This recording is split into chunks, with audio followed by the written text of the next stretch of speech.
The wind howled through the canyon like a ghost, remembering its name, curling around the cliffs and whispering secrets into the snow. The storm had come fast, swallowing the horizon in a white fury that blurred heaven and earth into one endless ache. Somewhere in that merciless expanse, a lone rider pressed forward, his horse laboring through drifts that reached the saddle, the man's breath visible in harsh bursts against the freezing dark. His name was Jack Rivers, a name whispered in saloons and sheriff's offices from Kansas to Colorado, a name carrying equal parts danger and sorrow. Tonight, though, the West didn't care who he was. The blizzard had no interest in fame or guilt. It only wanted silence. He could barely see the road, if there ever had been one. His hat brim was crusted with frost, his coat stiff with blood that had frozen where a bullet had grazed him hours ago.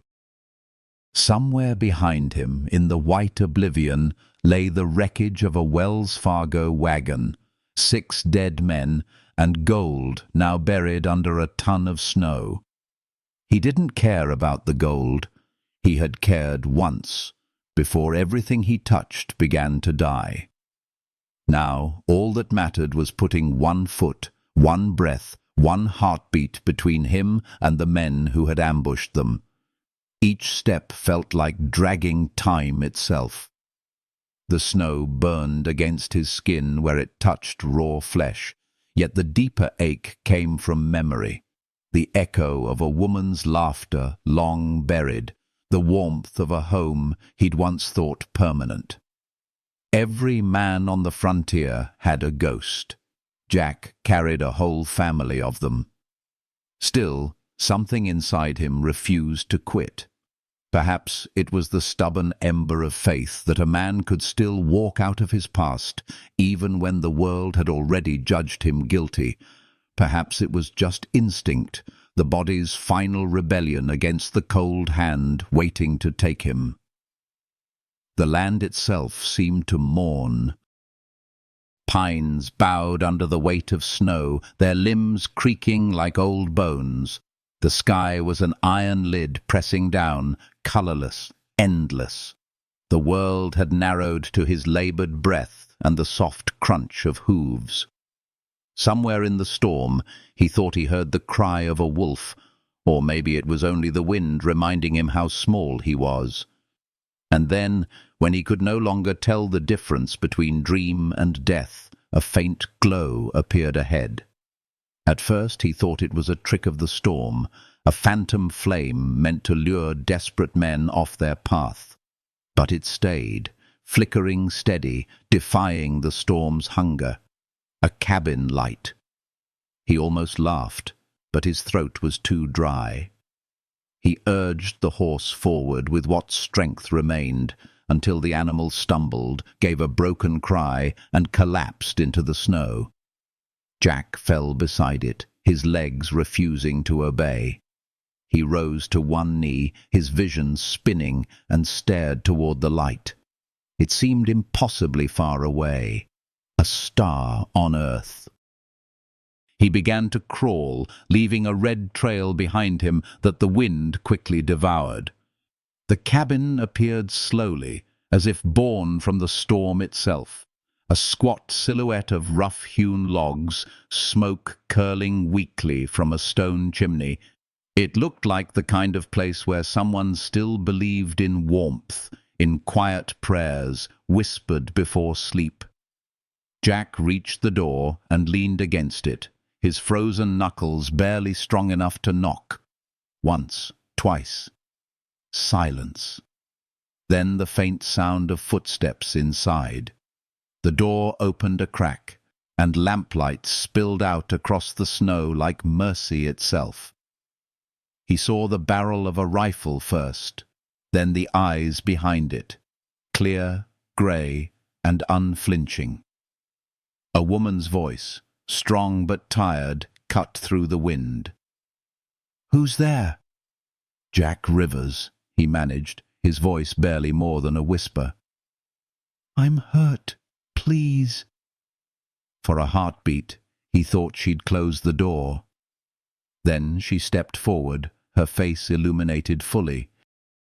Silver hair pulled back, lines of loss etched deep but softened by something steady beneath, kindness or maybe defiance against the world's cruelty. She lowered the rifle just as his body gave out. The last thing he felt was her hands catching him, firm and warm against the cold, swallowing everything else. When he awoke, it was to the sound of crackling fire and the smell of stew that reminded him of years gone. The ceiling beams above him were dark with age, the kind only built by hands that had learned to endure. The pain in his ribs throbbed in rhythm with his heartbeat, but it was a living pain, proof that he was still among the breathing. He turned his head and saw her sitting by the hearth, sewing by firelight, her posture upright, her expression unreadable. For a long moment he simply watched her, unsure if she was real or another fever dream born of exhaustion. "You'll tear the stitches if you move," she said, without looking up. Her voice carried the quiet authority of someone used to being obeyed by life itself. Jack smiled weakly. Wouldn't be the first time.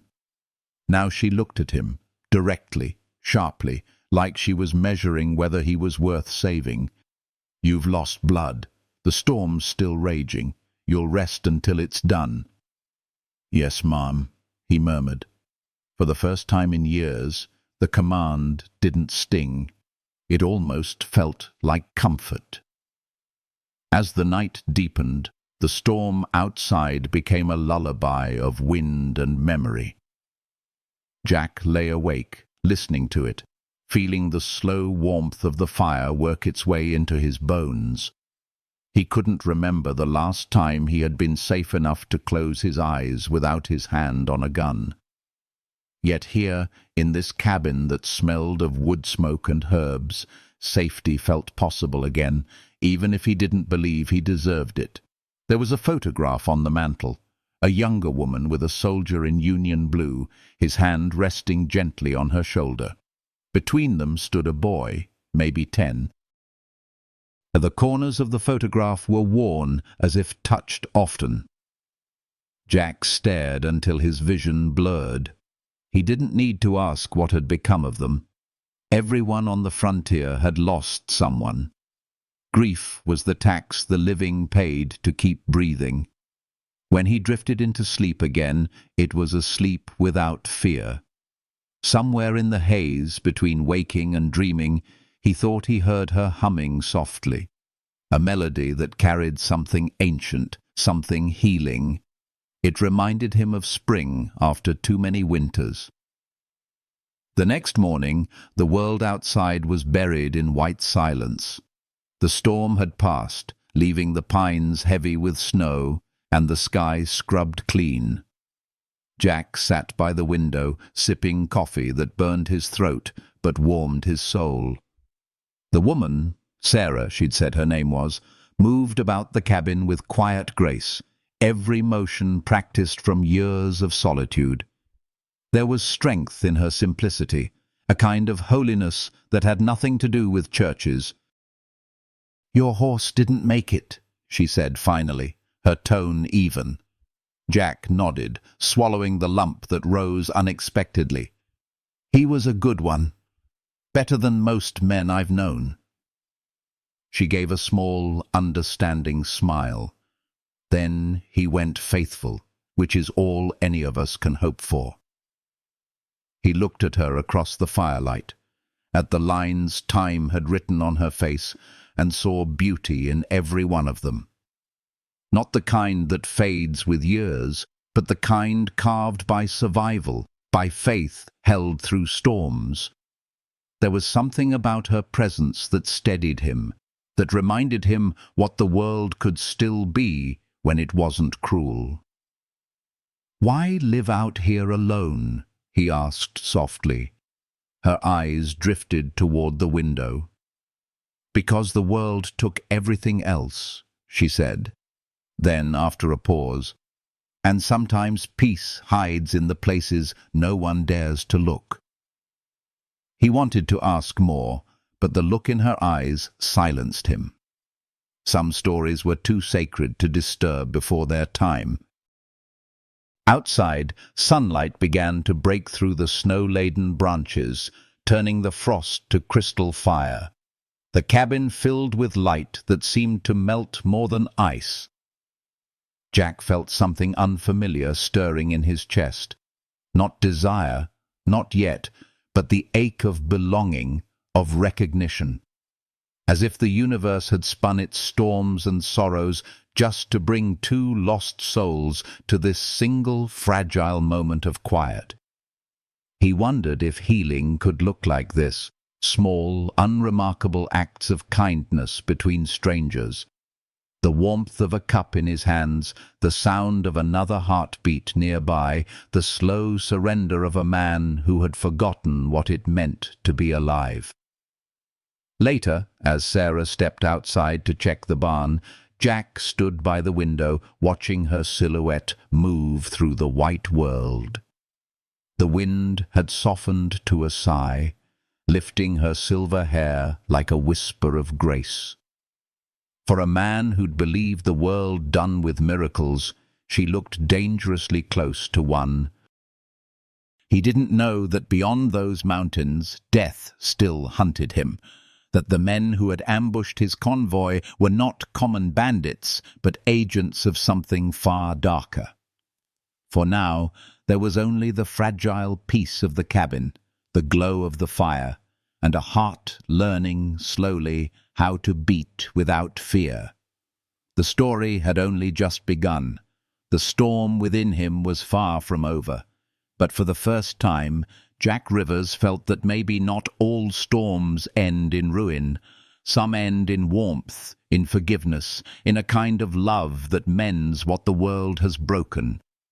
If this moment brought a quiet warmth to your heart, if you could feel the snow, the fire, and the soft whisper of something gentle returning to the world, take a breath, hold it, and let it go slowly.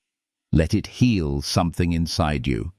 And when you're ready, leave your thoughts in the wind below.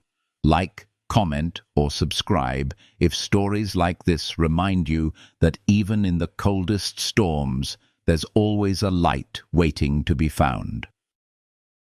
The days that followed fell into a rhythm as natural as breathing. Jack's world, once measured by gunfire and the ticking of a fugitive's heartbeat, slowed to the gentle pace of cabin life beneath snow. The storm had sealed them from the rest of humanity, and in that seclusion, something inside him began to thaw. Morning light would creep through frost-edged windows, gilding the rough wooden floor with warmth, and Sarah would already be at the stove, her movements deliberate, graceful in their quiet certainty.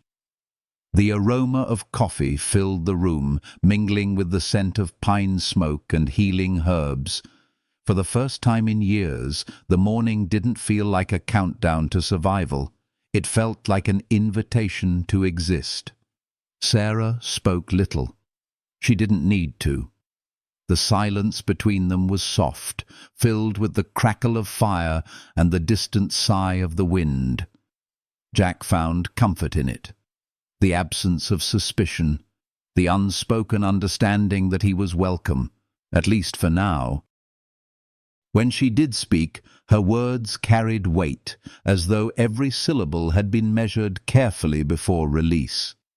She taught him the rhythm of mountain life, how to gather wood without breaking the fragile crust of ice, how to warm snow for water without clouding the taste, how to patch a window so the wind wouldn't sing through it at night. Her hands were strong but gentle, the kind that had healed wounds long before she ever touched his. There was something sacred in the way she tended to small things, every task an act of devotion to life itself. In return, Jack repaired what he could. The latch on the door, the cracked handle of her axe, a loose board that groaned each time she crossed the room. His hands, once made for violence, found purpose in fixing, in mending. It was a different kind of strength, one that didn't demand blood or dominance, only patience. The work grounded him, the repetition a balm against the noise of memory. Sometimes, when the light began to fade and the world outside blurred into silver twilight, they would share a meal beside the hearth. The firelight would paint her face in gold, softening the hard edges time had carved there. She would tell him small things, not stories of tragedy, but fragments of the life she had built from it. How she'd learned to trap rabbits when the larder ran empty, how the mountain foxes came closer each spring, curious but never cruel. How silence could be both punishment and peace, depending on the heart that carried it. Jack listened, grateful for every word. It wasn't what she said that mattered. It was what her voice did to the room, how it replaced the ghosts with warmth. He would find himself staring at the flame while she spoke, feeling something inside him align with the quiet rhythm of her life. It wasn't love yet, but it was the road that led there, steady and patient. One afternoon the storm broke fully, revealing a sky so blue it hurt the eyes. Jack stepped outside, the first time since he had collapsed at her door. The air was sharp, clean, alive with the scent of pine. He could see the mountains now, vast white giants rising beyond the valley, their ridges like the spines of sleeping gods. The world seemed to hold its breath. Sarah followed him out, her shawl drawn tight around her shoulders. The wind caught strands of her silver hair, scattering them across her face. For a moment, the sunlight caught in them, turning each thread to molten light. Jack turned toward her, and something wordless passed between them, a recognition, ancient as the earth beneath their feet. "You should stay inside," she said softly, though her tone held more care than command. "I will," he replied. "Just needed to remember what living feels like." She nodded, eyes drifting to the horizon. "The mountain has a way of reminding you. It humbles everything, pain, pride, even hope, but it can heal you too if you let it." Her words lingered in him long after they'd returned to the warmth of the cabin. Healing. It was a word he had forgotten could belong to men like him. He'd been carved hollow by guilt and war, but her presence was a gentle rain seeping into dry soil. She never asked about the scars on his body, nor the ones behind his eyes. She seemed to understand that the story lived there already, and that healing didn't always come from retelling. It came from being allowed to stay silent long enough to breathe again. At night he dreamed differently. The old nightmares still came, but softer now, like distant thunder. Sometimes, in the haze between waking and sleep, he imagined her voice calling him back from the darkness, guiding him toward the glow of firelight. And when he woke, she was often there, moving quietly about the room, her lamp casting golden halos against the walls. Days turned to weeks, and the snow began to recede in slow surrender, trickling from the eaves in thin streams. With the thaw came sound, the low rumble of distant rivers breaking free from their ice prisons, the whisper of wind carrying scents of life returning. The forest stirred again, and so did he. He found himself wanting to help her prepare for spring, though she hadn't asked. Together they worked on the fence around the barn, their breath misting in the cool air. The rhythm of hammer and nail, the quiet companionship of shared labor, felt almost holy. There was laughter, rare and unguarded, slipping between them like sunlight through clouds. Jack didn't realize until then how long it had been since he'd laughed without bitterness. It startled him, how light it felt. One evening, as they watched the sunset melt into violet shadows, Sarah poured 2 mugs of warm cider. They sat side by side on the porch steps, wrapped in silence. A lone hawk circled overhead, its wings stretched wide against the dying light. "My husband used to say the hawk's cry carried prayers higher than any church bell," she said quietly. Jack nodded. "Maybe it still does." She smiled faintly. "He believed the world listens if you speak with honesty, even the mountains, especially the mountains." Jack stared out at the peaks, their edges bathed in gold. "Then maybe the mountains are listening to us now." "Maybe they're answering," she murmured. He turned to her, the words barely reaching the air before silence claimed them again. The wind brushed past, cool and fragrant, and for a moment he thought he heard something like an unseen chord vibrating through the valley. A stillness so complete it could only belong to peace. That night, as the fire burned low, Sarah took out an old Bible, its pages worn thin. She didn't read aloud, just rested her fingers on it, eyes closed. Jack watched her, struck by the quiet faith she carried, not the loud kind that demands miracles, but the kind that survives them, the kind that believes even ruin can become sacred ground. "Sometimes," she said without looking up, "I think God hides his gentleness in hard places. You have to be broken enough to see it." Jack's voice was barely a whisper. "Maybe that's why he found me here." Sarah looked at him then, and the distance between them felt smaller than it had ever been. The fire crackled softly, painting her face in shifting gold. She didn't speak again, but she didn't need to. The silence said what neither dared. That loneliness had become too heavy for 2 hearts to carry alone. As the days stretched longer and the snow melted into rivers, Jack began to feel the restlessness of survival stirring again, the old instinct to move, to vanish before the world caught up. But each time he thought of leaving, something held him still. It wasn't obligation or safety.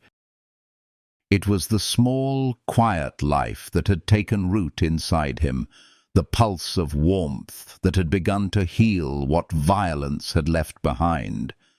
He noticed the small things, the way Sarah hummed when she worked, the faint dimple that appeared when she smiled despite herself, the careful tenderness with which she touched living things, horses, plants, even him. There was grace in her solitude, but also sorrow. He saw it most when she stood by the window at dusk, her eyes tracing the trail that vanished into the forest, as if waiting for someone to return who never would.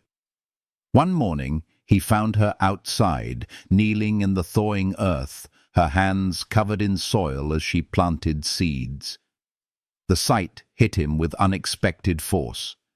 This woman, scarred by grief, still planting hope into frozen ground. He crouched beside her, wordless, and began to help. She didn't protest.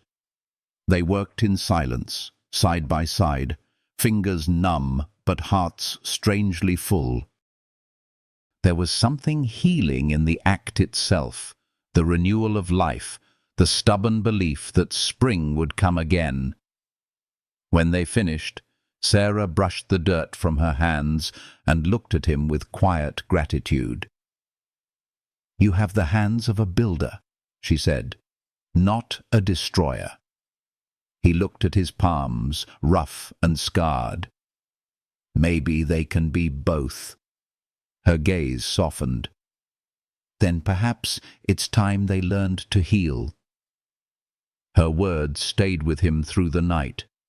He lay awake, listening to the soft crackle of the dying fire, feeling something shift deep within him. It wasn't redemption yet, that was too big a word, but it was the beginning of forgiveness, the kind that starts when someone believes in your goodness before you do. The next morning, Sarah handed him a worn coat, patched neatly at the seams. "Yours was beyond saving," she said simply. "This one belonged to my son." He took it, his throat tight. "Thank you." She nodded, her eyes glinting in the early light. He would have wanted it to keep someone alive. He slipped it on, feeling the weight of it, warm, sturdy, lined with memory. It fit as if it had been waiting for him. Outside, the snow was melting faster now, trickling into small streams that glittered like silver veins through the valley. The world was waking again, and so was he. Yet beneath the beauty lingered a quiet warning. On the far ridge, a flock of crows wheeled through the air, their cries sharp against the morning calm. Jack's old instincts stirred. The same prickle at the back of his neck that had saved him countless times. The world beyond this valley had not forgotten him, and he sensed its shadow creeping closer. Still, when he turned back to the cabin, to Sarah standing in the doorway with her shawl wrapped tight, and that faint, steady smile that had become his anchor, he felt no fear. Whatever storm was coming, it would have to break through this fragile peace first. And for the first time in his life, he had something worth defending that wasn't gold or pride. It was warmth, it was healing, it was her. The snow would melt, and with it their quiet sanctuary. But before the world could reclaim him, Jack Rivers let himself belong to this moment, to the softness of morning light, the scent of wet earth, and the rare grace of being found by another soul just as lost. And beyond the horizon, where mountains kissed the clouds, something was stirring, a shadow, a whisper, a memory with wings. The world hadn't finished with Jack Rivers yet, but for now the heart of winter rested in peace. The peace that had wrapped the cabin like a soft quilt began to fray at its edges.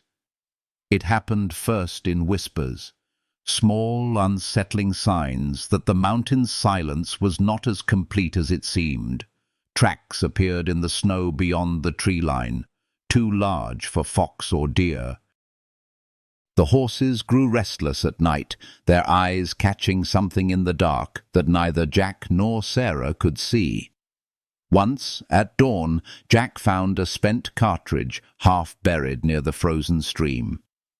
He turned it in his hand, the metal still sharp with memory. It was a warning written in brass. Sarah noticed the change in him. His eyes had grown sharper again, scanning the horizon as if waiting for ghosts to emerge. She didn't ask, but she felt it, the shift in the air, the return of danger that had never truly left him. The quiet they had built together trembled on the edge of something vast and unknown. That night, as the wind moaned through the pines, Jack sat by the fire, cleaning his revolver. The ritual was automatic, but his thoughts were far away. He could feel the world reaching for him again. The law, the blood debts, the ghosts of men he hadn't killed but was blamed for. He had found a kind of peace here, yet peace had always been the thing the world refused him. Sarah watched him from across the room, her sewing untouched in her lap. "You're waiting for something," she said quietly. He paused, his hand stilling on the oiled cloth. "Maybe," he admitted. "Or maybe I'm just remembering how waiting feels." "You don't have to tell me," she said. "But you should know. Whatever it is, the mountain has seen worse men than you. And it's buried them all." He smiled faintly, but his chest ached with unspoken gratitude. She had a way of speaking truth that soothed without denying the pain beneath it. Her words settled into him like warmth after frostbite, slow, steady, real. A week passed before the truth revealed itself. It was mid-morning, sunlight pouring in through the cracks of the shutter, when the world outside changed tone. The usual birdsong vanished. Even the wind seemed to hold its breath. Jack rose instinctively, stepping to the window. Far beyond the ridge, a dark line moved against the snow. Riders. There were 4 of them, their silhouettes small but distinct, each carrying rifles slung low. They rode with purpose, their path angling directly toward the valley. Jack's stomach tightened. The men who had attacked the convoy had found his trail. He didn't tell Sarah immediately. Instead, he watched them until they disappeared behind a grove of pines, his mind mapping every possible route they could take. Only when he turned back did he find her standing behind him, her face pale but steady. "They're coming for you," she said, not asking, just knowing. "Yes. And if they find you here, they'll burn everything." Jack nodded. "Then I can't let them find me here." But she shook her head. "You won't run. I can see it in your eyes. Men who run don't look that calm." He didn't answer. There was no point lying. He had spent half his life running. He was tired of it. That night he moved quietly around the cabin, preparing for what he hoped wouldn't come. He checked the rifle Sarah kept above the hearth, laid out ammunition and sealed the shutters.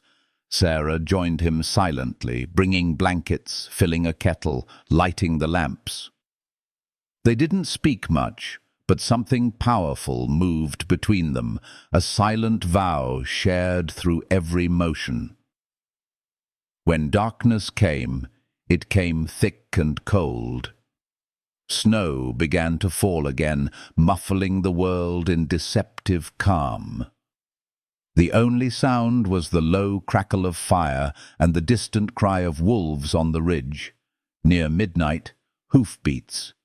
Faint at first, then clearer, steady, deliberate. Jack rose, his revolver already in hand. Sarah stood behind him, holding the lantern high. The knock that followed was sharp, a rhythm that didn't belong to any friend. Jack opened the door a fraction. A gust of icy wind burst in, carrying the scent of gunpowder and iron. A man stood there, tall, draped in a black duster, hat low over his eyes. The firelight caught on the scar running from his cheek to his chin. Behind him, 3 others waited on horseback. "Jack Rivers," the man drawled. "You're a hard man to find." Jack said nothing. He knew the voice. Dalton Briggs, once a deputy, now a bounty hunter in service to whoever paid the most. And Jack knew exactly who that was. "You came a long way to die in the snow, Dalton," Jack said. Dalton smiled, thin and cold. "Not before I take you back to Denver. They still want your head for the governor's murder. Dead's fine if you'd rather save the horse feed." Jack stepped out into the snow, closing the door gently behind him. "There's a woman inside. You'll leave her out of this." Dalton tilted his head. "A woman, huh? Always knew you'd die for one eventually." He flicked his reins. "Boys, surround the cabin." Jack moved before the words finished leaving Dalton's mouth. The first shot cracked like thunder, echoing through the valley. One of Dalton's men fell from his horse before he even reached the porch. The second tried to swing his rifle around, but Jack's next bullet took him through the shoulder, spinning him into the snow. The world exploded into chaos, gunfire, shouts, hooves pounding on frozen ground. Sarah threw open the door, rifle in hand, her face lit by firelight and fury. "Jack! Stay inside!" he shouted, but she didn't listen. She stepped into the doorway, her stance steady, eyes blazing with something deeper than fear. When one of the riders turned his gun toward the cabin, she fired without hesitation. The man toppled backward, his shot vanishing into the storm. The fight was over as suddenly as it began. Dalton lay wounded in the snow, clutching his side. Jack stood over him, gun leveled but hand shaking with exhaustion. Snowflakes clung to his eyelashes, melting in the heat of his breath. "Who sent you?" Jack demanded. Dalton coughed, blood staining his lips. "Same man who framed you, Rivers. Thornton, you should have stayed dead." Jack's jaw tightened. "Then tell Thornton I'm coming for him." Dalton laughed once, sharp and broken, before his head fell back into the snow. The sound faded quickly, swallowed by the night. Jack lowered his weapon, chest heaving. When he turned, Sarah was standing behind him, the rifle hanging loosely at her side. The snow was falling harder now, thick flakes drifting between them like ash. She stepped forward, her hand finding his arm. "It's not over, is it?" "No," he said softly. "It's only beginning." She didn't flinch, though her voice trembled. "Then we face it together." Something inside him gave way then, the wall he had spent years building to keep the world out. He looked at her, really looked, and saw not just a woman surviving her losses, but a light fierce enough to stand against his darkness.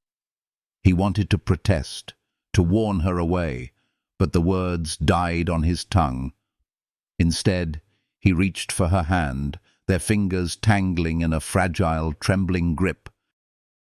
It wasn't a promise, not yet, but it was enough. They buried the bodies at dawn, their breaths white in the cold air. The world was still, the sky pale and bruised with the color of morning. As they worked, Sarah told him something she had never shared before. "My son," she said quietly, pressing the earth down with the back of her shovel. "He was a sheriff once, Thomas McKenna. He went after a man named Thornton 2 years ago. Never came back." Jack froze. The name hit him like a blow. "Thomas McKenna," he repeated. "I heard about that case. The Black Eagle Society." She nodded. "Thornton's men own everything from Denver to Silver Creek. Land, railroads, even the law. My boy tried to stop them." Her voice broke. "Now he's gone, and no one even remembers his name." Jack looked at her, a strange electricity running through his veins. "Thornton's the man who framed me. He's the reason I lost everything." Their eyes met, and in that moment, the storm within them shifted. Two broken lives, scarred by the same name, found purpose in their pain. The past, once a chain, began to look like a path leading forward. When they returned to the cabin, Jack sat by the fire, staring into the flames. Sarah placed her hand gently on his shoulder. "You can't fight him alone," she said. "I don't plan to." Her eyes softened. "Then tell me what comes next." He smiled, a tired, dangerous smile, but laced with something new. "We find out what happened to your son, and we finish what he started." Outside, the snow began to melt again, revealing patches of dark earth beneath. Life returning, even after violence. The storm had passed, but the air was charged with promise and peril both. Sarah sat beside him, the light of the fire painting her face with gold. In that warmth between fear and hope, their souls found a fragile kind of peace, a bond formed not from comfort, but from shared purpose, the kind of connection that healed by giving pain a meaning. And as the wind sighed through the pines, somewhere far below in the valley, the world stirred awake, the beginning of a reckoning neither of them could yet imagine. The past had found them both, and now, together, they would face it. The days that followed were painted in quiet determination. The snow was retreating into the earth, leaving the valley streaked with veins of dark soil and the glimmer of streams reborn from ice. Each morning began with silence, the kind that hummed with the unspoken weight of what lay ahead. The cabin, once a refuge, had turned into a planning ground. Jack's maps, torn and dirt-stained, covered the table. Sarah's careful handwriting filled the margins with notes about old trails, abandoned mines, and names of men who had once served under Thornton. The light that poured through the windows carried the gentle warmth of early spring, but neither of them felt at ease. Beneath that new light was a pulse of danger, of unfinished stories demanding closure. Jack spent the mornings sharpening his revolver sights, checking his rifle, and gathering supplies from the barn. Sarah, who had long ago learned to tend not just to wounds but to purpose, moved around him like quiet fire. She cooked, repaired, and prepared herbs that could heal more than gunshot wounds, things that soothed pain, steadied nerves, brought calm to nights haunted by ghosts. They spoke little of love, though it existed there, pulsing beneath every glance, every shared silence. When she brushed past him to hand him a canteen, their fingers would graze, and the world seemed to pause.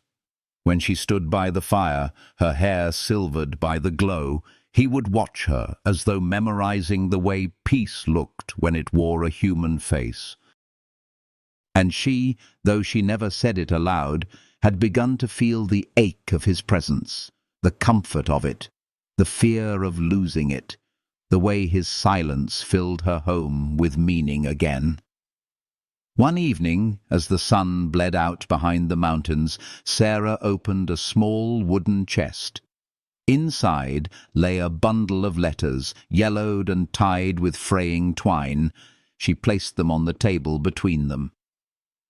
"They're from Thomas," she said softly. "My boy," before he vanished. Jack unfolded one carefully. The handwriting was neat but heavy, as if written by a man already burdened with too much. "Mother," it read, "if you ever hear the name Black Eagle, don't ask questions. Don't trust anyone. I've found something in Shadow Canyon. It's bigger than any one man can face." The next letters told fragments of the same story, a trail of corruption buried under the guise of progress, men disappearing, shipments of gold that never reached their destination. The last letter ended abruptly, the ink smeared as if written in haste. "If something happens to me, there's a ledger hidden beneath the altar in the old church at Lost Condor. Thornton won't stop until it's erased. Be careful. Trust no one." Sarah's hands trembled slightly as she traced the faded words. "He died trying to do the right thing, and now you're walking the same path." Jack looked up, the fire's reflection burning in his eyes. "Then maybe it's time someone finished it." The resolve in his voice was steady, but Sarah could feel the danger it carried. The world had already taken too much from her, her husband, her son, the years stolen by grief, and now it wanted to take him too. Yet when she looked at him, she saw not death, but redemption. He wasn't chasing vengeance. He was chasing peace, the kind that could only be earned by facing the past. That night they decided to go to Silver Creek, a small mining town 2 days' ride to the south. Sarah knew a man there, an old friend of Thomas's named Sullivan, a doctor who had treated miners for years and had once whispered that Thornton's company hid more than broken bones. Before dawn, the cabin came alive with motion. The fire crackled, the horses were saddled, and Sarah packed food, blankets, and the herbs she'd dried through the winter. She dressed in a weathered riding coat, her rifle slung across her back. Jack watched her with quiet awe. There was nothing fragile in her now, only strength forged from loss. As they rode through the valley, the air tasted of thawing pine and freedom. The mountains loomed behind them, solemn witnesses to their leaving. The world beyond was vast again, uncertain, dangerous. Yet between them was a thread of faith, thin but unbreakable. By afternoon, they reached the edge of the canyon, where the trail narrowed between cliffs. Jack stopped and dismounted, scanning the ridge with a soldier's caution. Tracks, fresh ones, cut through the mud, heavy with hooves. "They're watching," he murmured. Sarah followed his gaze. On a distant rise, half shrouded in shadow, 3 riders sat unmoving, black coats rippling in the wind. They didn't pursue. They didn't need to. Their presence was enough to send the message. Thornton's reach extended even here. They continued in silence until the sun sank low. At twilight, they camped near a grove of aspens, their trunks pale as ghosts. Jack built a small fire, the smoke curling up into the deepening blue. Sarah sat across from him, her face softened by the flicker of flame. "Do you ever wonder," she asked quietly, "if some wounds never close? If the healing isn't meant to erase the hurt, but just to teach us how to live with it?" Jack poked at the fire, his eyes thoughtful. "Maybe that's all healing is. Learning to walk with the pain until it stops walking faster than you." She smiled faintly. "Thomas used to say something like that. Said grief was just love that had nowhere to go." He looked at her, his expression unreadable. "Seems your boy was wiser than most men I've known." They sat in silence after that, watching the fire burn low. The night was cold, but not cruel. When Sarah shivered, Jack rose and draped his coat around her shoulders. Their eyes met briefly, and something deep and wordless passed between them. She wanted to speak, to tell him that he had already brought warmth back into a life that had forgotten what it felt like, but she stayed silent. Sometimes words could break what silence held sacred. At dawn, they reached Silver Creek. The town lay nestled at the foot of a ridge, a scattering of saloons, miners' shacks, and one aging church whose steeple leaned slightly, as if tired from years of watching men lose their souls for gold. The streets were half empty, mud sucking at their boots as they led the horses toward the doctor's cabin on the edge of town. Doc Sullivan was older than Sarah remembered, his beard white, his hands trembling with the burden of time. But when he saw her, his eyes softened. "Sarah McKenna," he said, voice rough with surprise. "I thought the mountain had swallowed you." "Almost," she replied, "but it spit me back out." Sullivan glanced at Jack, sizing him up. "And this would be?" "Someone who needs the truth as much as I do," she said. Inside, the air smelled of whiskey and disinfectant. Shelves were lined with jars of faded herbs and dusty bottles. The doctor poured coffee and sat heavily behind his desk. "If you're here, it means Thornton's name came back to haunt the living." Jack leaned forward. We're looking for what Thomas McKenna found before he disappeared. Sullivan sighed, running a hand over his face. Thomas was close, too close. He found the ledger. It wasn't just about gold. It was names. Politicians, soldiers, judges, all bought and owned by Thornton's men. The Black Eagle Society isn't a myth, Jack. It's the backbone of the territory. They built their empire on blood and silence.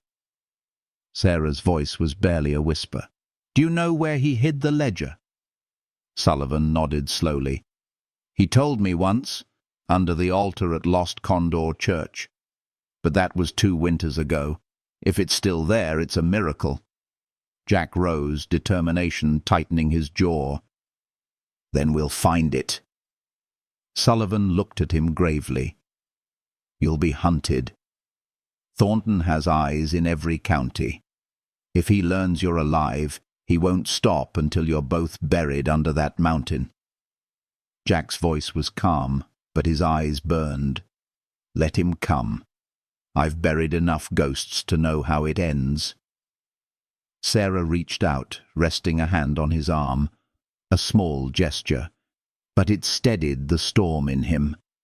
Her touch said everything words could not, that she was with him not as a witness, but as a companion in both fight and faith. They left Silver Creek before dusk, heading toward the old church that slept somewhere within Shadow Canyon. As they rode, the land grew wilder, the trees closing in like watchers.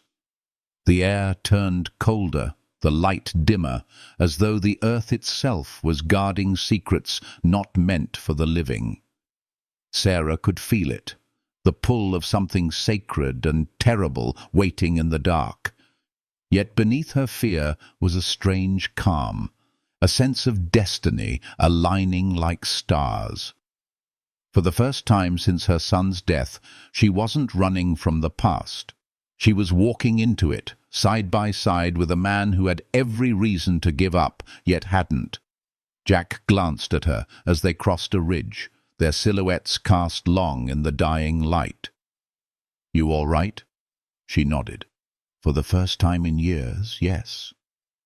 The words lingered in the cold air, a small glowing truth that refused to fade. Behind them, the last light of day kissed the mountains goodbye. Ahead, Shadow Canyon waited, a place of bones and buried truths.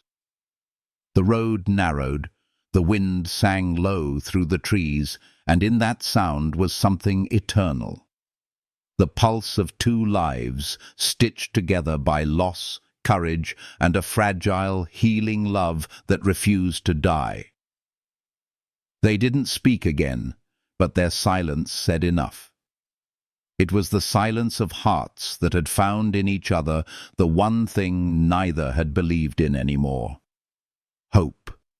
And as the canyon opened before them, dark and endless, it felt less like the mouth of danger and more like the threshold of fate itself. The trail to Shadow Canyon wound through land that seemed forgotten by both God and man. Pines stood like sentinels along the ridges, their branches heavy with mist. The earth carried the scent of iron and moss, the ghosts of miners and wanderers lingering in the still air. Jack and Sarah rode side by side in silence, the sound of the horses' hooves soft on the damp soil. The sky was grey, the kind of grey that swallowed sunlight whole, and beneath it the world seemed to hold its breath. The road narrowed until they reached the mouth of the canyon, where 2 cliffs rose like walls of a cathedral. The wind howled through the pass, and somewhere deep within that echo, Sarah thought she heard a whisper of her son's voice, faint as memory. Her hands tightened on the reins. Jack felt the shift in her, turned slightly toward her, but said nothing. There was nothing to say. The mountain was sacred and cruel. It demanded silence, not comfort. They left the horses at the base of the canyon and climbed on foot. The trail was steep, the air thin. Twice, Jack stopped to help her across loose stones, his hands firm around hers. Each time he touched her, she felt the strange warmth that had become both solace and danger. She had not expected affection to return to her life, not here, not now, but it had, uninvited and undeniable. It was not the wild love of youth, but something deeper, a love born from shared endurance, from the quiet recognition of another soul that refused to break. By the time they reached the ridge, dusk had fallen. The church stood alone on a flat stretch of ground, its steeple black against the bruised sky. The cross at the top was bent, half buried in ivy.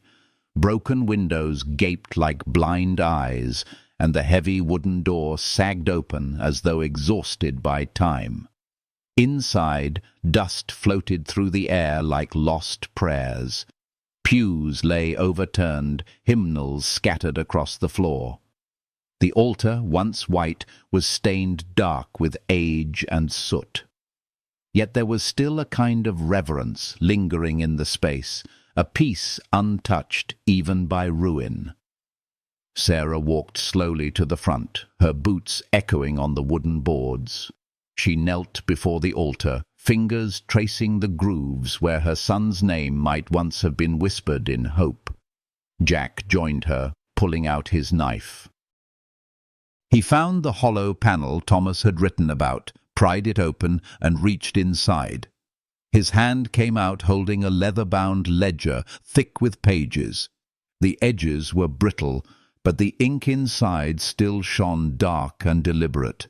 Names, numbers, locations, the full anatomy of corruption. Sarah's breath caught. "He did it," she whispered. "He really found it." Jack turned the pages carefully. Each entry told the story of a system built on blood. The Black Eagle Society's grip on the railroads, the courts, the mines, the very air the towns breathed. And at the top of it all was one name repeated like a curse: General Edward Thornton. Footsteps shattered the silence. Jack's head snapped up. Outside, boots crunched against gravel, slow and deliberate. He shoved the ledger into his coat and motioned for Sarah to move behind the altar. Shadows stretched across the broken doorway, and 3 figures stepped into the church, rifles glinting in the dim light. The man in front wore a long grey coat, his hat tilted low. His voice was smooth, cultured, the voice of a man who had never needed to raise it to be obeyed. "I wondered who would come digging through graves. Turns out it's the ghost himself." Jack recognized him immediately. "Thornton." The general smiled faintly. "I should have known you wouldn't stay buried, Rivers. Trouble follows men like you, the way vultures follow war." Sarah rose from behind the altar. "You murdered my son." Thornton's eyes flicked toward her, amused but not surprised. "Mrs. McKenna, I see your faith has outlived your family." Her hand trembled, but she didn't step back. "You took everything from me." He shrugged. "The world takes from everyone. I just make sure it profits in the process." Jack stepped forward, gun drawn. "You'll answer for what you've done," Thornton chuckled. "You think justice still breathes out here? Look around you, Rivers. The law belongs to those who can afford it."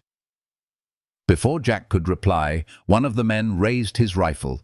The shot cracked through the church, shattering a window. Jack dove behind a pew, pulling Sarah down with him. Splinters rained like snow. He fired back once, twice, hitting one of the guards squarely in the chest. The man fell without sound. Sarah's heartbeat thundered in her ears, but her hands were steady as she lifted her own rifle. When the next attacker appeared through the smoke, she fired. One clean shot to the shoulder. The man cried out and dropped his weapon. Jack took the opening, striking the last with the butt of his gun. For a moment, silence again. Then, slow applause. Thornton stood in the doorway, untouched, smiling like a man watching a play. "You've still got your aim, Rivers. Shame it'll go to waste." Before Jack could react, a blade flashed near his side. He turned just in time to deflect it, the two men colliding against a pew. Thornton's remaining guard, massive and scarred, grappled him with the strength of desperation. They crashed through the altar rail, the ledger tumbling free. Sarah snatched it, clutching it to her chest as Thornton approached. "Give it to me," he said softly. "You don't know what you're holding, woman. That book could burn half the territory." "Then let it burn," she said. He lifted his gun toward her, but Jack was faster. The shot rang out, sharp and final. Thornton staggered back, surprise flickering in his eyes before darkness claimed him.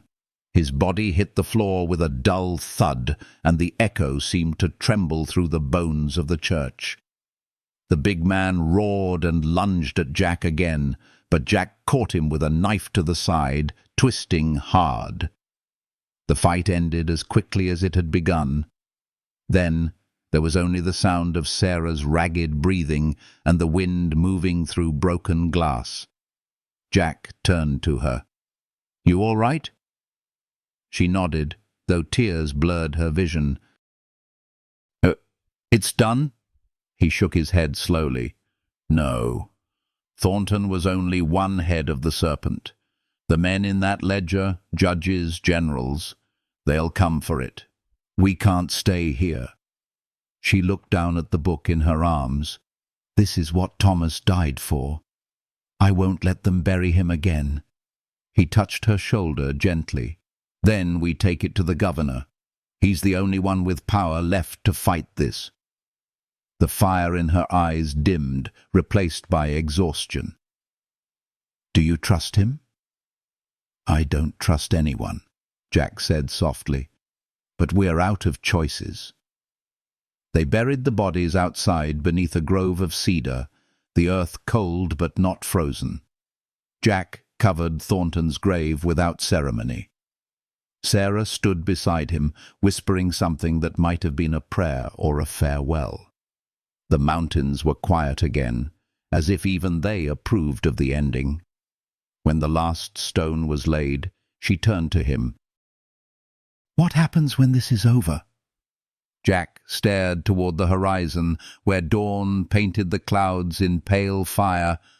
"Maybe we finally get to rest." Her voice trembled. "Do you believe men like us get rest?" He looked at her, his eyes gentle, almost tender. "If anyone does, it's you." They rode through the night, the ledger wrapped tightly in oilcloth and hidden beneath Sarah's coat. The stars hung low, watching. Jack could feel the weight of what they carried, not just proof of corruption, but the memory of everyone who had died trying to expose it. Yet beside him, Sarah's presence was an anchor against despair. She rode with the calm of someone who had already made peace with the cost of truth. As the sky lightened, Silver Creek appeared again in the distance. Smoke rose from its chimneys, and for the first time in months, Jack felt something like hope.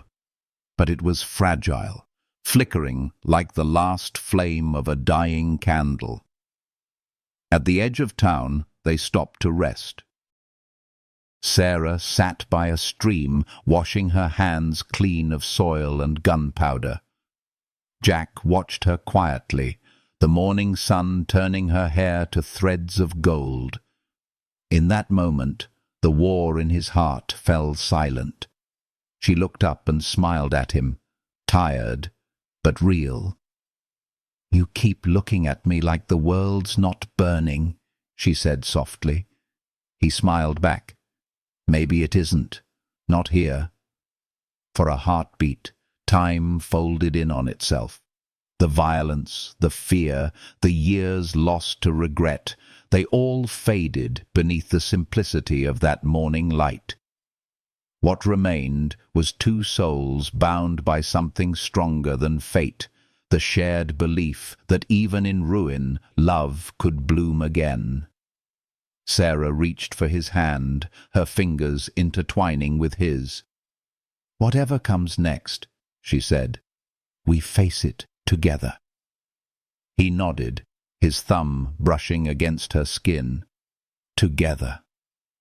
The wind carried their vow through the valley like a prayer. Somewhere far above, a hawk cried out against the rising sun. And though danger still loomed ahead, governors, secrets, vengeance, they rode toward it not as fugitives anymore, but as witnesses of something purer, something worth protecting. The world would test them again. It always did. But as they rode through the golden morning, hearts scarred yet steady, it was clear that love, quiet, healing, and fierce, had already done the hardest thing of all. It had taught them how to hope again. The road curved south towards Silver Creek and whatever awaited them there. Behind them, the mountains kept their silent watch. The church at Lost Condor, now empty and still, stood as both grave and sanctuary, a monument not to death, but to the moment when pain gave way to grace. And though neither of them said it aloud, they both felt it deep within. The story wasn't ending. It was only beginning to heal. The wind of early spring carried the scent of thawing earth and distant rain as they reached the outskirts of Silver Creek once more. Morning sunlight spilled over the rooftops, painting gold on the mud-soaked streets. The town, small and fragile, looked almost innocent from a distance, though both Jack and Sarah knew innocence had long since fled from these parts. The ledger hidden beneath Sarah's cloak felt heavier than gold, heavier than vengeance. It was the weight of truth, and truth had never been kind. They rode through the waking streets without speaking. The blacksmith was already hammering, the saloon doors creaked open, and a few townsfolk paused to stare. They recognized Jack, some with caution, others with pity. The whispers followed them like a second shadow. "That's the man who killed a governor. That's the ghost they couldn't hang." But Jack didn't look up. He had stopped caring about what the world said the moment he met Sarah on that snowy night. They dismounted by the governor's house, a large stone building that loomed over the town like a relic of power. Governor Morrison had once been a soldier, a man Jack had fought beside in darker years. It was to him they would bring the ledger, to either deliver justice or seal their fate. Inside, the air smelled of ink and old wood. Morrison stood by the window, his frame tall and spare, his hair more grey than Jack remembered. He turned as they entered, his eyes lighting briefly before hardening again. "Rivers," he said slowly. "I should have guessed." Jack nodded. "I brought you something. Proof."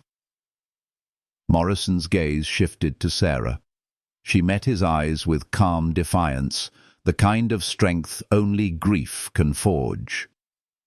Without a word, she unwrapped the ledger and laid it on the table. The governor approached, hesitating only once before opening the cover. His breath caught. "Good Lord," he murmured.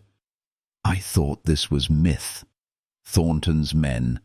Their names are all here." Sarah's voice was low but firm. My son died for that book. Don't let his death mean nothing." The governor's jaw tightened. "You have my word, Mrs. McKenna, but this isn't simple. If I move too quickly, they'll come for all of us. These men have money, influence. Half the railroads and banks answer to them." Jack leaned closer. "Then don't wait. The longer we sit, the deeper their roots grow." Morrison closed the ledger gently, his expression caught between admiration and fear. "You haven't changed, Rivers. Still charging straight into hell." Jack almost smiled. "I got tired of running from it." The governor exhaled. "I'll need a few days. Let me gather allies who still believe in law. Stay hidden. If Thornton's death reaches their ears, and it will, you'll be hunted again." Sarah's eyes softened. "We've been hunted before." Morrison looked at her with something like respect. "Then may your courage hold. I'll send word when it's time." They left quietly, the door closing behind them with the finality of a judgment yet to come. Outside, the wind had changed. Warmer now, but restless, carrying the promise of rain. Jack led her through the back streets to the edge of town, where an old friend kept a small ranch hidden among the cottonwoods. Swift Elk, a Ute scout Jack had once saved from a border skirmish, met them at the gate.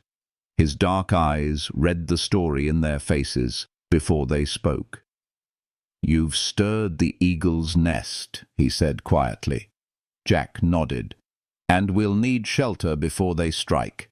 Swift Elk smiled grimly. "You'll have it, for as long as you can stay alive."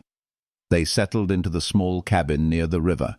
The days passed slowly, the waiting stretching between them like a held breath. Jack repaired fences, mended saddles, anything to keep his hands from shaking with impatience. Sarah spent the hours tending the garden behind the cabin, her fingers working the soil as though she could will new life from it. Each evening they shared a meal by the fire.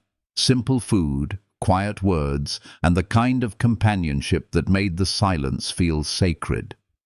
Sometimes Jack would watch her from the doorway as the sun set over the hills. Her hair caught the last light like silver thread, her posture calm and unyielding. There was something in her presence that eased the ache inside him. She never asked for more than he could give, and yet she had already taken the parts of him that mattered. One night, as rain whispered against the roof, Sarah spoke softly, almost to herself. "When Thomas was little, he used to say, 'The rain was heaven's way of cleaning the world.' I used to believe him, but now I think it's the world that cries for the things it can't wash away." Jack looked at her, the firelight flickering across his face. Maybe that's what healing is, realizing some things aren't meant to be washed away. They're meant to be carried, so they remind us what we've survived. She met his gaze, and for a moment time stilled. The storm outside faded, leaving only the sound of their breathing. When she reached across the table and took his hand, it felt like forgiveness, quiet, unconditional, unearned. Days turned into weeks. Then came the letter. Morrison's seal, broken and smudged with haste. Inside, only a few words. They know. Leave now. Shadow Canyon. Midnight. Jack folded the note, the weight of inevitability settling in his chest. He turned to Sarah. "It's happening." She nodded, calm as always. "Then we go." Swift Elk joined them without question. By dusk, they were on the move again, riding hard through the foothills as thunder rolled across the plains. Lightning split the horizon, illuminating the vast wilderness ahead. Each flash carved their faces in silver. Jack's determined, Sarah's resolute, Swift Elk's steady and unreadable. By the time they reached the canyon, night had swallowed the world. Morrison was waiting near the old bridge, a lantern held low. His face was drawn, his clothes dusted with rain. "They came for me this morning," he said, voice hoarse. "Burned my papers, killed 2 of my men. I barely escaped. The ledger, did you keep a copy?" Jack nodded. "It's hidden safe." "Good. You'll need it. Thornton's lieutenants have taken control. They've fortified the mines. They're using prisoners to dig deeper for the gold. If we can expose that, the entire operation collapses." Swift Elk's eyes narrowed. "Then we end it tonight." The plan was desperate, but so were they. The Black Eagles had converted the old mine into a fortress, barracks carved into stone, guards patrolling by torchlight, the hum of machinery echoing like a mechanical heartbeat. Hidden above the ridge, Jack surveyed the camp through the scope of his rifle. He could see the prisoners chained along the tunnels, men broken by labor, their faces hollow with despair. Sarah watched too, her jaw tight. "They're slaves," she whispered. "Thomas was right. This isn't about gold, it's about power." Jack lowered the rifle. "Then we'll take it from them." They moved at midnight. Swift Elk slipped ahead, silent as smoke, cutting through shadows. Jack followed with Sarah close behind, every step measured. The rain had stopped, but thunder still rolled in the distance, muffling their movements. When they reached the fence, Jack cut through the wire and gestured for her to stay low. Inside the camp, the air smelled of coal and oil. Flames burned in iron barrels, throwing cruel light on weary faces. Jack and Swift Elk moved swiftly, taking out the first 2 guards with quiet efficiency. Then they crept toward the main tunnel, where a wooden door barred the way. Behind it, muffled cries. "The prisoners!" Jack forced the lock with his knife. The door creaked open, revealing rows of men shackled to the rock. One of them looked up, eyes wide. Recognition flickered. Thomas McKenna. Sarah gasped, her hand flying to her mouth. "Thomas," she whispered, her voice breaking on his name. Her son stared in disbelief, his face gaunt but alive. "Mother!" In an instant, she was kneeling beside him, her trembling hands cupping his face. Tears spilled freely now, the years of pain dissolving in one moment of grace. "I thought I'd lost you," she sobbed. Thomas clung to her, his voice hoarse. "You almost did, but I knew you'd come." Jack moved quickly, breaking the chains. "We have to move, now." Gunfire erupted outside. The alarm had been raised. Swift Elk shouted from the ridge. "They're coming!" Jack pulled Thomas to his feet. "Can you walk?" "Long enough to finish this," Thomas said, his voice steady. The 4 of them fought their way through the camp, bullets sparking against stone, shouts echoing through the tunnels. Sarah stayed close, firing when needed, her aim deadly calm. Jack moved like a shadow, covering them, every motion precise. Swift Elk led the freed prisoners toward the ridge, guiding them to safety. When they reached the surface, the first light of dawn bled across the horizon. The mine was burning, the smoke curling into the sky like a benediction. Jack turned back to see Thomas embracing his mother once more, both weeping, both smiling through the tears. The cost had been high. Many men lay fallen, but the ledger's truth was now in hands strong enough to wield it. Morrison's allies would take it east, to Denver, to let the world see what the mountains had tried to hide. As the sun rose, Sarah stood beside Jack, her hand finding his. "You saved him," she whispered. He shook his head. "No, you did. You never stopped believing." She smiled, the kind of smile that healed something inside him. "Then maybe that's how faith works. You hold on long enough for someone else to find the strength to keep going."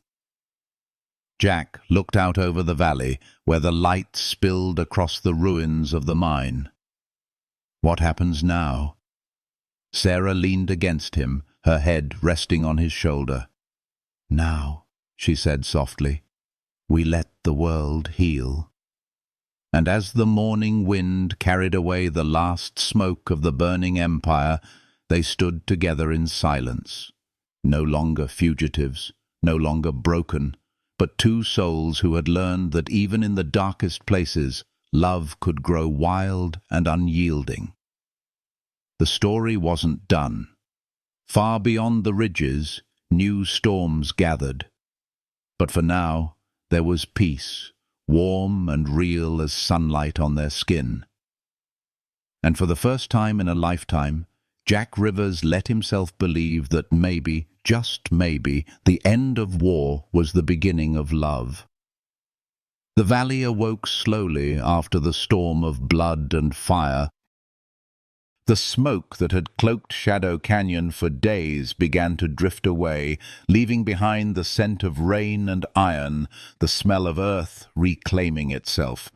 The Black Eagle banners had burned to ash, and the mines that once echoed with chains were silent now. The mountains, scarred but standing, seemed to breathe again. Life, fragile and defiant, was beginning its quiet return. For days, Jack and Sarah remained near the ruins, helping the freed men bury their dead and tend to their wounds. Thomas, weak but alive, recovered under his mother's care. And for the first time since he was a child, Sarah felt her heart beat without the weight of loss.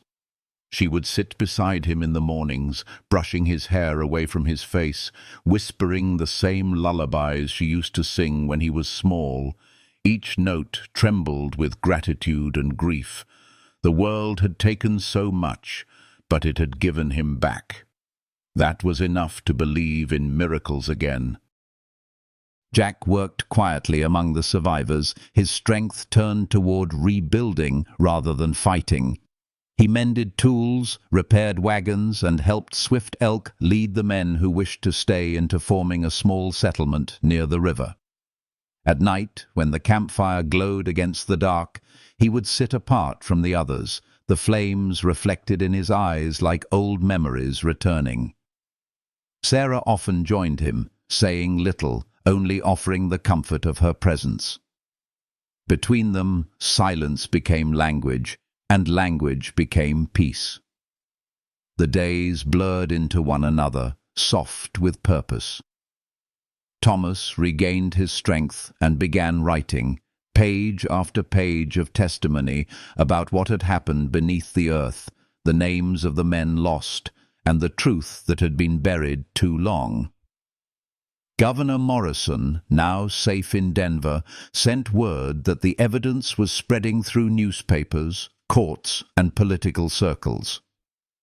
The Black Eagle Society was crumbling. One by one, its members fell from grace, some imprisoned, others vanishing into the wilderness they had once ruled with fear. When the message came that Thornton's empire was gone, Jack felt no triumph, only a deep exhale that reached into the parts of him long clenched by guilt. He stood by the river that morning, watching the water run clear again, his reflection shifting with the current. Sarah found him there, sunlight spilling through the trees, her shawl caught in the breeze. "It's over," she said softly. He turned, his voice low. "Maybe for them, for us, it's just beginning." She stepped closer, her eyes searching his. "You've carried too much for too long, Jack. Let it rest. Let yourself rest." "I don't know how," he admitted. "Then stay," she whispered, "and I'll remind you." Something in her words broke through the last defenses inside him. He reached out, fingers brushing against her cheek, rough hands trembling against softness. She didn't move, didn't speak. The silence stretched between them like a thread drawn tight until it gave way, not in breaking, but in surrender. He kissed her slowly, as if learning the shape of peace for the first time. The world around them fell away, the river, the wind, the pain, all replaced by warmth and the heartbeat of two souls that had finally stopped running. That night, beneath a sky so clear it seemed to forgive everything, they lay beside each other in the small cabin near the river. The fire burned low, painting gold over her hair, over the scars on his hands, over everything they thought they'd lost. He traced the lines of her palm as if reading scripture, his voice barely a breath. "I never thought I'd live to see peace." She smiled faintly. "Peace isn't something you find, Jack. It's something you choose every morning, even when it hurts." Her words wrapped around him like prayer. The kind of healing he had never known was not in forgetting the past, but in allowing it to become part of the story that led him here. Days passed into weeks again, and spring fully claimed the valley. Wildflowers grew where graves had been, and the sound of hammers and laughter replaced the echo of guns. The freedmen built homes from the ruins, their songs rising each dusk, echoing off the canyon walls like hymns of resurrection. Sarah tended the gardens she'd started before the storm, her hands deep in the soil, planting seeds that promised color and sustenance. She named the land Grace Hollow, saying it had been bought with both pain and mercy. Jack worked beside her, rebuilding the old barn, mending fences, and teaching Thomas how to ride again. In the evenings, when the sun dipped low, the three of them would sit together, the air thick with the scent of wood smoke and blossoms. They spoke of the past sometimes, not as wounds to reopen, but as proof of survival. There were moments, quiet and sacred, when Jack would catch Sarah looking at him with the kind of tenderness that could heal entire lifetimes. It scared him at first, the thought of belonging, of being worthy of something so gentle, but the fear faded with each sunrise, replaced by the slow rhythm of trust. One morning, after a night of rain, the valley glistened like a mirror. Jack rose early, walking down to the riverbank. Mist curled above the water, and the sound of life returning filled the air. Sarah followed him, her bare feet silent in the dew. When she reached him, he turned and smiled, and she saw in his eyes not the outlaw the world had hunted, but the man she had prayed for without knowing his name. "Do you ever think," she said quietly, "that maybe the storms weren't punishment? Maybe they were the way the world brings us back to where we're meant to be?" He reached for her hand. "If that's true, then I owe every storm my gratitude." She laughed softly, the sound mingling with the wind. "Don't start thanking misery, Jack Rivers. You'll only invite it to supper." He smiled, pulling her close. "Then I'll thank grace instead." And there, under the soft gold of morning, they kissed again. Not with the desperation of survival, but with the calm of souls that had found home. Summer came like a long exhale. The valley bloomed. The air was thick with life. Bees humming, rivers singing over stone. Travelers passing through Silver Creek began to speak of Grace Hollow, a place of healing, a place where a widow and a former outlaw offered shelter to those the world had broken. The stories grew, spreading like light, of a cabin that always had an open door, of a woman who prayed over every stranger she fed, of a man who never asked questions, only offered his hands to mend what others had lost. One evening, a young soldier came to their porch. He had lost a leg in the wars, his eyes hollow with pain. Sarah brought him stew and blankets. Jack listened to his story without interruption, then built him a crutch from the oak by the barn. When the boy wept, Sarah laid a hand on his head and whispered, "You're home now." That night, after the boy had fallen asleep by the hearth, Jack sat with Sarah on the porch. Fireflies drifted through the fields, their glow soft as breath. "You turned this place into something holy," he said quietly. She shook her head. "No, Jack. We did. Every broken thing we carried here turned into a seed."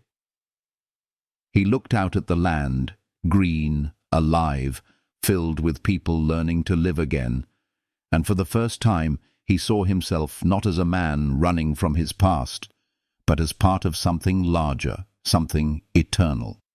Healing wasn't a place. It was a life built day by day, choice by choice, grace by grace. When autumn arrived, Thomas prepared to leave for Denver, carrying copies of his testimony and the ledger's final words. He hugged his mother tightly, whispering promises to return when the leaves turned gold again. Sarah clung to him, her tears silent, her smile steady. Jack shook his hand, the two men meeting in a moment of quiet understanding. Neither savior nor saved, just men who had survived what others could not. As Thomas rode away down the mountain path, Sarah stood beside Jack, watching until the dust faded into the horizon. "He's walking into his own story now," she said softly. Jack nodded. "You gave him the courage to write it." "And you gave him the reason," she whispered. The evening light deepened into gold, and the first chill of autumn touched the air. Sarah leaned her head against his shoulder, and Jack wrapped his arm around her, drawing her close. "You ever think about what comes next?" she asked. He smiled faintly. "Maybe we finally stop counting the days we survived and start living the ones we've been given." She closed her eyes, letting the warmth of his words settle inside her like prayer. "Then let's live slow," she murmured. "Let's live soft." The wind rose gently, carrying the scent of pine and distant rain. The valley stretched wide before them, no longer a place of ghosts, but of beginnings.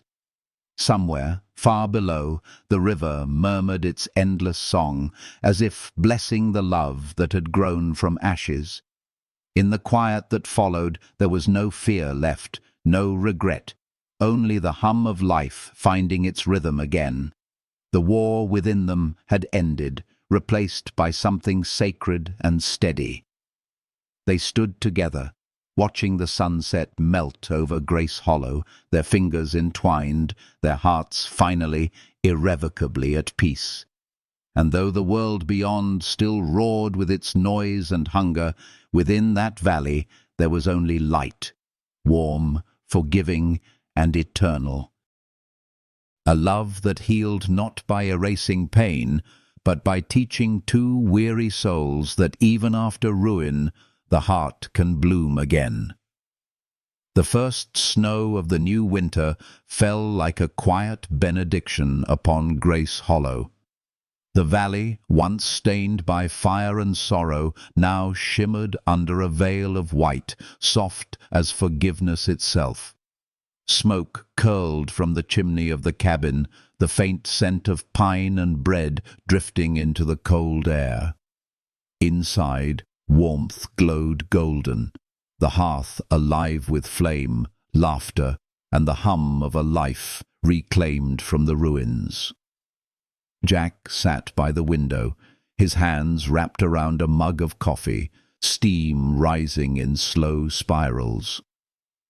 Outside, Sarah moved through the snow, her shawl pulled tight, her steps leaving delicate trails behind her. He watched her as though watching time itself, how gently she moved through the world, how she touched it with care. The light caught her hair, turning it to silver fire, and for a moment he thought there had never been anything more beautiful. Months had passed since the fire in Shadow Canyon, since the earth itself had swallowed the sins of the Black Eagles. The war they fought had ended, but its echoes lived in the quiet things, the smell of rain, the sigh of the wind, the slow beat of their hearts learning to trust peace. The settlement had grown. Where once there had been ashes, now there were gardens, stables, and laughter. Children ran along the fence lines. The men who had once been prisoners built homes, carved from stone and timber, raising walls not of defense, but belonging. Thomas returned in autumn, a man transformed. His name, once buried beneath Thornton's lies, had become a symbol in Denver, of justice, of truth. His testimony had broken the chain that held the territories captive to corruption. The governor had written to him, offering him a position in the capital, but Thomas had refused. "The law belongs here," he'd said. "Where it was broken, it should be healed." Now, he worked with Swift Elk, teaching the settlers to cultivate the land, to live without fear. The two men, once divided by race and war, became brothers under the same sky. It was as if the earth itself had chosen them to write a gentler story than the one it had endured. Inside the cabin, Sarah returned from the cold, her cheeks flushed, her eyes bright. "The creek's frozen," she said, unwrapping her shawl. "The children are skating already." Jack smiled faintly. "They don't know fear. Maybe that's what keeps them warm." She hung her shawl by the fire, her hands still trembling slightly from the chill. "You sound like a man who remembers what fear costs." "I remember what it gives," he said. "The chance to choose love instead." She turned toward him, her gaze softening.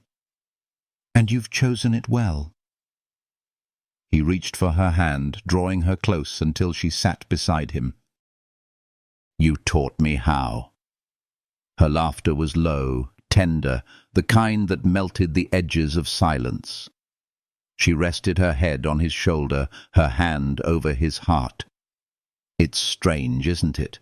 How healing sneaks in when you're not looking. One day the pain's all you know, and then one morning you wake up and realize it's been replaced by peace." Jack looked into the fire. Maybe pain doesn't disappear. Maybe it just learns how to rest. They sat like that for a long time, the flames whispering in the hearth, the snow falling soft outside. The world beyond Grace Hollow might still have been filled with greed and violence, but here, within these wooden walls, love held dominion. It wasn't the loud, consuming kind that burns itself out. It was quiet, rooted, the kind that lasts through seasons. Each day unfolded with the simplicity of grace. Jack would rise early to split firewood, his breath steaming in the cold, and Sarah would follow soon after, carrying warm bread to the neighbors or mending clothes for the children. She had become the heart of the valley, its rhythm, its light. And Jack, who had once believed he was born only for violence, found peace in her laughter, in her faith, in the gentle way she touched the world, as if afraid it might break again. At dusk, they would walk the ridge above the river, watching the sun bleed gold over the horizon. Sometimes they spoke, but often they didn't need to. The silence between them was no longer haunted. It was alive, filled with understanding, filled with all the words they no longer had to say. One evening, as the stars began to appear, Sarah stopped on the path and turned toward him. "Do you ever think about what brought you here?" she asked softly. He smiled. "Every day, and I still can't tell if it was mercy or chance." "Maybe it was both," she said. The mercy was in the surviving, the chance was finding each other afterward. Jack brushed a strand of hair from her face, his touch reverent. "If all the storms I've walked through led me here, then I'd walk them again." Her eyes shimmered in the twilight. "You say that now, but you'd curse every mile of it if you had to start over." He laughed quietly. "Maybe, but at least I'd know where the road ends." She smiled then, a small, knowing smile that carried the warmth of the world. The months passed like pages of a quiet hymn. Winter deepened, but inside their cabin, the fire never died. Neighbors came and went, bringing stories, bread, and laughter. There were nights when the valley filled with music, fiddles, harmonicas, voices rising in unison. Jack often stood by the door during those gatherings, watching Sarah move among them, her presence like the soft glow of candlelight. He would think, "So this is what redemption looks like. Not a grand gesture, but a life lived gently after the storms." There were days of hard work and nights of exhaustion, but every small ache carried sweetness. Each morning felt like a gift unwrapped slowly. When Jack fell ill one week from a fever brought by the cold, Sarah refused to leave his side. She pressed cool cloths to his forehead, whispered prayers over him, and when he drifted in and out of dreams, she hummed the same melody she'd sung to her son years before, a tune that sounded like spring thawing from winter's grasp. He woke one dawn to her asleep in the chair beside him, her hand still wrapped around his. He smiled faintly, whispering, "You never learned how to rest, did you?" Her eyes fluttered open, and she returned the smile. "Not while there's someone worth keeping alive." By early spring, the valley was alive with new growth again. The trees bloomed, the river sang louder, and the first travellers of the year began to pass through Grace Hollow, drawn by the rumours of its peace. Some stayed for a night, others for a lifetime. Jack and Sarah took them all in. Veterans, widows, wanderers, each one broken in their own way. Together they built a small chapel at the edge of the river, not of stone, but of cedar and glass, where sunlight poured in freely. On the day it was finished, Sarah stood before it with tears in her eyes. "This isn't just a church," she said. "It's a home for anyone who's forgotten how to believe." Jack smiled, brushing a speck of sawdust from her hair. "Then it's the truest church I've ever seen." They opened its doors every evening. Some came to pray, others only to sit in the quiet, listening to the wind move through the eaves. It became a place of healing, not through sermons, but through stillness. One evening, a stranger arrived, a young woman with a baby, her clothes torn, her eyes full of fear. Sarah took her in without a word, bathing the child, feeding the mother. When Jack asked where she had come from, she only whispered, "Running from the world." Sarah smiled gently. then you've found the right place.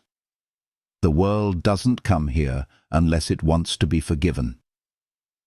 In those words lay the heart of Grace Hollow, the belief that brokenness was not the end, but the beginning of something sacred. As spring ripened into summer, Jack and Sarah often sat beneath the willow by the river. The branches swayed above them, their leaves whispering secrets to the wind. Sometimes they spoke of the past, of the gold, the gunfire, the nights when hope was a dying ember. Other times they simply watched the water, content to let silence say what their hearts already knew. There was love between them now, not the kind that burned hot and wild, but the kind that lingered like light through the trees, steady, patient, eternal. It was in the way he looked at her hands when she worked, in the way she touched his arm when words failed. It was in every meal shared, every wound tended, every quiet breath they took together beneath the wide and forgiving sky. And when the world grew dark beyond their valley, when talk of new wars reached the edges of Silver Creek, they lit candles in the chapel and prayed not for victory, but for mercy. "Let there always be one place left," Sarah would whisper, "where love is stronger than fear." Years would pass before they realized the legend they had become. Travelers spoke of the widow and the outlaw who built a sanctuary from the ruins of their pain, who taught strangers to forgive, who planted gardens where bullets once fell. They never sought fame, and yet their story traveled like wind through mountains, gentle, persistent, healing. And on nights when the stars were brightest, Jack would hold Sarah close beneath the willow and whisper, "If heaven's anything like this, I'll stop praying to reach it." She would laugh softly, eyes glistening. "Heaven's not a place, Jack. It's a moment like this one, and we're already in it." The river murmured beside them, the world turning slowly, peacefully. Grace Hollow slept under the watch of the moon, and love, quiet, steadfast, unyielding, kept its promise to stay. If this story touched something in your heart, if it reminded you that even the most broken souls can find peace and light again, take a moment to share that feeling. Leave your thoughts in the comments below. Tell me what part of this journey healed you a little. Don't forget to like, to subscribe, and to stay with me here, where stories are meant to warm the soul and remind us all that love, no matter how long it takes, always finds its way home.